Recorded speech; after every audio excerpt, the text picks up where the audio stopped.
Hi dear students, welcome to Collecure. We are continuing with chapter 6, fractions. In this session, we are going to discuss on division of fractions. We already learned addition of fractions, subtraction of fractions and multiplication of fractions. Now, let us learn how to divide fractions. Before that, let me ask you one question. Multiplication or division? Which is easier? Which is easier for you, either multiplication or division? Everybody, that means almost all of you will be saying that you are thorough in multiplication, but division is little bit difficult. So here I am going to convert this division to multiplication. So you are happy, no? So for dividing a fraction, 3 steps needed to be followed.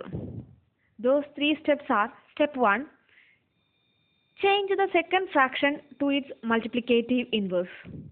Change the second fraction. രണ്ട് fractions തന്നിട്ടുണ്ടായിരിക്കുമല്ലോ, അതിലെ second ഫ്രാക്ഷൻ്റെ multiplicative inverse എഴുതുക. നമ്മൾ already പഠിച്ചതാണ് multiplicative inverse എഴുതാൻ. Just അതിൻ്റെ reciprocal എഴുതിയാൽ മതി. Step 2, multiples the first fraction with the mi of the second fraction. Multiples എന്ന് പറഞ്ഞാൽ മൾട്ടിപ്ലൈ എന്നാണ് ഉദ്ദേശിച്ചത്. Multiply the first fraction with the mi. mi means multiplicative inverse of the second fraction. ഇവിടെ നമ്മൾ already second ഫ്രാക്ഷൻ്റെ multiplicative inverse കണ്ടുപിടിച്ച് വെച്ചു. അതിനുശേഷം സ്റ്റെപ്പ് 2 എന്ന് പറയുന്നത് ആദ്യത്തെ ഫ്രാക്ഷനെ രണ്ടാമത്തെ നമ്പറിൻ്റെ മൾട്ടിപ്ലിക്കേറ്റീവ് ഇൻവേഴ്സ് കൊണ്ട് മൾട്ടിപ്ലൈ ചെയ്യുക. Third step, simplify the resulting fraction if needed. ഇപ്പം ന്യൂമറേറ്ററിലും ഡിനോമിനേറ്ററിലും കോമൺ ഫാക്ടേഴ്സ് ഉള്ള നമ്പറാണ് ഉള്ളതെങ്കിൽ അതിനെ സിംപ്ലസ്റ്റ് ഫോം അല്ലെ റെഡ്യൂസ്ഡ് ഫോമിൽ എഴുതണം. അതാണ് പെർഫെക്റ്റ് ആൻസർ എന്ന് പറയുന്നത്. നമുക്ക് ഒരു എക്സാമ്പിൾ ചെയ്ത് നോക്കാം. First question is 2/3 divided by 1/4. ഫ്രാക്ഷനിൽ ഡിവിഷൻ എന്ന് പറഞ്ഞ കൺസെപ്റ്റ് ഭയങ്കര ടഫാണ്. അതുകൊണ്ട് ഇത്രയും ടഫ് ഉള്ളത് നമുക്ക് ഒഴിവാക്കി നമുക്ക് മൾട്ടിപ്ലിക്കേഷനിലേക്ക് ഇതിനെ കൺവേർട്ട് ചെയ്യാം. ഈ ഡിവിഷനെ മൾട്ടിപ്ലിക്കേഷനായിട്ട് കൺവേർട്ട് ചെയ്യാൻ പോവുകയാണ്. എല്ലാം റെഡിയാണോ? എല്ലാവരും പേപ്പറും പേനയൊക്കെ എടുത്ത് വെച്ചിട്ട് വേണം ചെയ്യാൻ. ആദ്യത്തെ ക്വസ്റ്റ്യൻ ശ്രദ്ധിച്ചോണം എങ്ങനെയാണ് ചെയ്യുന്നതെന്ന്. ഫസ്റ്റ് ഫ്രാക്ഷൻ ഒരു ചേഞ്ചും ഇല്ല, അതുപോലെ തന്നെ എഴുതുക. അപ്പോൾ ഞാൻ എഴുതുവാണ് 2 divided by 3. സ്റ്റെപ്പ് 1 എന്ന് പറയുന്നത് എന്താ? സെക്കൻഡ് ഫ്രാക്ഷൻ്റെ മൾട്ടിപ്ലിക്കേറ്റീവ് ഇൻവേഴ്സ് എഴുതുക. 2/3 അങ്ങനെ തന്നെ എഴുതി, ഒരു മാറ്റവും ഇല്ല. അത് കഴിഞ്ഞ ശേഷം ഞാൻ ആദ്യം എഴുതാം. സ്റ്റെപ്പ് 1 ഫോളോ ചെയ്യാൻ പോവാം. സ്റ്റെപ്പ് 1 എന്ന് പറയുന്നത് സെക്കൻഡ് ഫ്രാക്ഷൻ, ഇവിടുത്തെ സെക്കൻഡ്, ഇത് ഫസ്റ്റ് ഫ്രാക്ഷൻ, സെക്കൻഡ് ഫ്രാക്ഷൻ്റെ മൾട്ടിപ്ലിക്കേറ്റീവ് ഇൻവേഴ്സ് ഡയറക്റ്റ് ആയിട്ട് എഴുതാൻ പറ്റുമോ? റെസിപ്രോക്കൽ എഴുതിയാൽ പോരെ. 1/4ൻ്റെ റെസിപ്രോക്കൽ എന്നാ? 4/1. സോ 4/1. അപ്പോൾ സെക്കൻഡ് സ്റ്റെപ്പ്, ഫസ്റ്റ് സ്റ്റെപ്പ് നമ്മൾ എഴുതി. സെക്കൻഡ് സ്റ്റെപ്പ് എന്ന് പറയുന്നത് ഇതിനെ രണ്ടിനെയും മൾട്ടിപ്ലൈ ചെയ്താൽ മാത്രം മതി. അപ്പം നടുക്ക് ഏത് സിമ്പിളാണ് എഴുതേണ്ടത്? Multiplication simple. ഒരു കാര്യം കൂടെ ഓർക്കണം, നമ്മൾ ഇവിടെ മൾട്ടിപ്ലിക്കേറ്റീവ് ഇൻവേഴ്സ് എഴുതി കഴിഞ്ഞാൽ ഒരു കാരണവശാലും ഇവിടെ ഡിവിഷൻ ഇടാൻ പാടില്ല. മൾട്ടിപ്ലിക്കേഷൻ മാത്രമേ ഇടാൻ പാടുള്ളൂ. ഇത് മൾട്ടിപ്ലൈ ചെയ്താലോ? 2 × 4 എത്രയാ? 8 divided by 3 × 1 3. So the answer is 8/3. ഇതിന് രണ്ടിനും കോമൺ ഫാക്ടേഴ്സ് ഒന്നും ഇല്ല. അതുകൊണ്ട് 8/3 എന്നതാണ് ഇവിടുത്തെ ആൻസർ. ഒരു പ്രാവശ്യം കൂടി ഞാൻ എക്സ്പ്ലെയിൻ ചെയ്യാം. നമുക്ക് ഇത്രേ ക്വസ്റ്റ്യൻ തരുള്ളൂ. 2/3 divided by 1/4. അപ്പം ഞാൻ ഫസ്റ്റ് 2/3നെ അങ്ങനെ തന്നെ എഴുതി. അതിനുശേഷം സെക്കൻഡ് ഫ്രാക്ഷൻ്റെ റെസിപ്രോക്കൽ എഴുതി, അല്ലെ മൾട്ടിപ്ലിക്കേറ്റീവ് ഇൻവേഴ്സ് കണ്ടുപിടിച്ചിട്ട് ഡയറക്റ്റ് ആയിട്ട് അങ്ങ് എഴുതുക. ഇത് 4/1 എന്ന് എഴുതി. ഇത് 4/1 എന്ന് എഴുതിയതിന് ശേഷമാണ് നമ്മൾ നടുക്ക് മൾട്ടിപ്ലിക്കേഷൻ സൈൻ ഇടേണ്ടത്. കാരണം മൾട്ടിപ്ലിക്കേറ്റീവ് ഇൻവേഴ്സ് ആക്കി ഈ സെക്കൻഡ് ഫ്രാക്ഷനെ മാറ്റിയാൽ മാത്രമേ നമുക്ക് മൾട്ടിപ്ലൈ ചെയ്യാൻ പറ്റുള്ളൂ. അപ്പോൾ ഓർക്കണം, ഇത് മൾട്ടിപ്ലിക്കേറ്റീവ് ഇൻവേഴ്സ് എടുത്തതിന് ശേഷം നടുക്ക് മൾട്ടിപ്ലിക്കേഷൻ ഇടുക. ഇവിടെ ഡിവിഷനിൽ നിന്ന് മൾട്ടിപ്ലിക്കേഷനിലേക്ക് നമ്മൾ ചേഞ്ച് ചെയ്തു. ഇനി ഈസിയാണ്, ജസ്റ്റ് മൾട്ടിപ്ലൈ ചെയ്ത് എഴുതുക. ന്യൂമറേറ്റേഴ്സ് മൾട്ടിപ്ലൈ ചെയ്യുന്നു, denominators multiply. 2 into 4 8, 3 into 1 3. Let's see next example. Second question is 3 by 5 divided by 2 by 3. ഏതൊക്കെ സ്റ്റെപ്പ് ഒന്ന് പറഞ്ഞു തരാമോ? ഫസ്റ്റ് സ്റ്റെപ്പ് എന്ന് പറയുന്നത് 3 by 5 അങ്ങനെ തന്നെ എഴുതുന്നു. അതിനുശേഷം എഴുതണ്ടേ 2 by 3 റെസിപ്രോക്കൽ എഴുതുന്നു. 3 by 2 എന്നെഴുതി. ഇത്ര എഴുതിയതിന് ശേഷമാണ് എന്ത് ചെയ്യേണ്ടത്? നടുക്ക് മൾട്ടിപ്ലിക്കേഷൻ്റെ സിമ്പിൾ ഇട്ടു. ഇനി എല്ലാവർക്കും ഈസി അല്ലേ? ഒന്ന് കണ്ടുപിടിച്ച് നോക്കിക്കേ. ആൻസർ എന്തായിരിക്കും? 3 into 3 എത്രയാ? 9 divided by 5 into 2 10. 9നും 10നും ഏതെങ്കിലും കോമൺ ഫാക്ടേഴ്സ് ഉണ്ടോ? 9നും 10നും കോമൺ ഫാക്ടേഴ്സ് ഒന്നുമില്ല. So the answer is 9 by 10.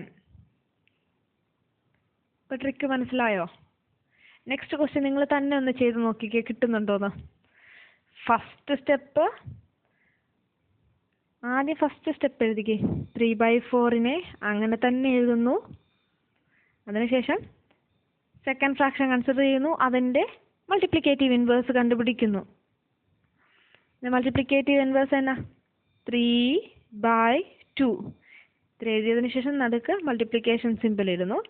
So the answer is equal to, answer എന്താ?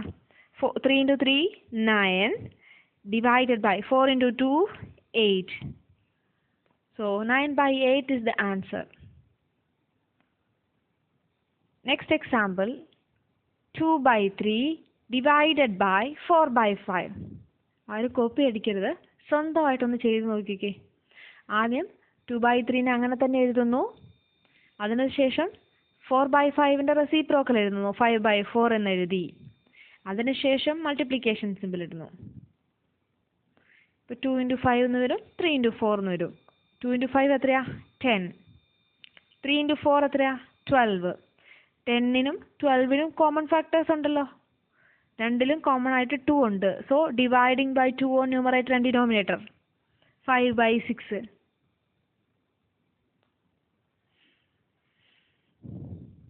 Next example 3 by 5 divided by 2 by 7. എല്ലാവരും ഈ ക്വസ്റ്റ്യൻ ഒന്ന് തനിയെ ചെയ്ത് നോക്കിക്കേ. ഫസ്റ്റ് ഫ്രാക്ഷൻ അങ്ങനെ തന്നെ എഴുതുന്നു. അതിനുശേഷം സെക്കൻഡ് ഫ്രാക്ഷൻ കൺസിഡർ ചെയ്യുന്നു, അതിൻ്റെ മൾട്ടിപ്ലിക്കേറ്റീവ് ഇൻവേഴ്സ് കണ്ടുപിടിക്കുന്നു. മൾട്ടിപ്ലിക്കേറ്റീവ് ഇൻവേഴ്സ് എന്താ? 7 by 2. അതിനുശേഷം ജസ്റ്റ് 3 into 7 5 into 2. 3 into 7 എത്ര? 21 divided by 10. ഇംപ്രോപ്പർ ഫ്രാക്ഷനിലാണ് ഇവിടെ കൊടുത്തിരിക്കുന്നത്, അതിനെ മിക്സഡ് ഫ്രാക്ഷനിലേക്ക് മാറ്റി ഇവിടെ എഴുതിയിരിക്കുന്നതാണ് കാണിച്ചിരിക്കുന്നത്.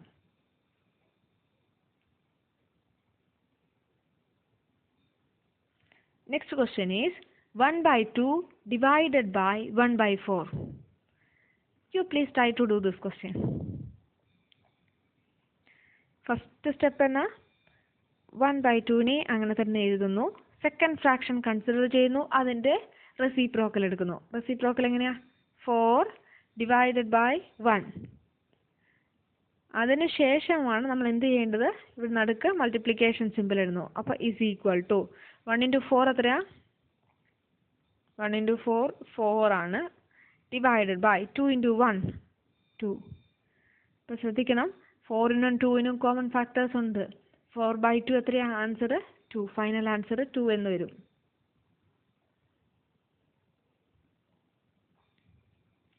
നെക്സ്റ്റ് നമുക്കൊരു ക്വസ്റ്റ്യനും കൂടെ ചെയ്ത് നോക്കാം. 5 divided by 1 by 3. 5 divided by 1 by 3. ഇങ്ങനെ ഒരു ക്വസ്റ്റ്യൻ തന്നാൽ അതെങ്ങനെ ചെയ്യുക? നമ്മൾ ഓൾറെഡി പഠിച്ചു, ഒരു ഫ്രാക്ഷൻ അല്ല ഒരു ഹോൾ നമ്പർ തന്നെയാണ് തന്നിരിക്കുന്നതെങ്കിൽ അതിനെ ഫ്രാക്ഷൻ ആക്കി മാറ്റാൻ എന്ത് ചെയ്യണം? ഡിവൈഡഡ് ബൈ 1 ഇട്ട് കൊടുത്താൽ മതി. അപ്പോൾ നമ്മുടെ കൺഫ്യൂഷനൊക്കെ ഒഴിവാക്കാൻ വേണ്ടിയിട്ട് ആദ്യം അങ്ങനെ ചെയ്ത് നോക്കാം.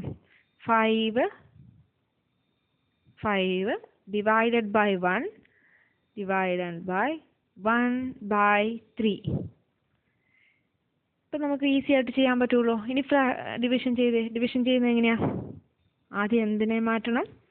5/1 അങ്ങനെ തന്നെ എഴുതുന്നു. അതിനുശേഷം second ഫ്രാക്ഷൻ്റെ reciprocal എഴുതിക്കേ, 3/1.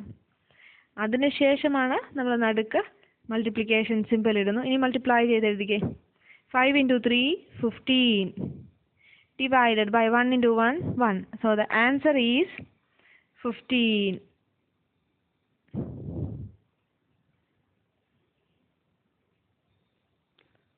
Please practice all those questions in the textbook. Thank you.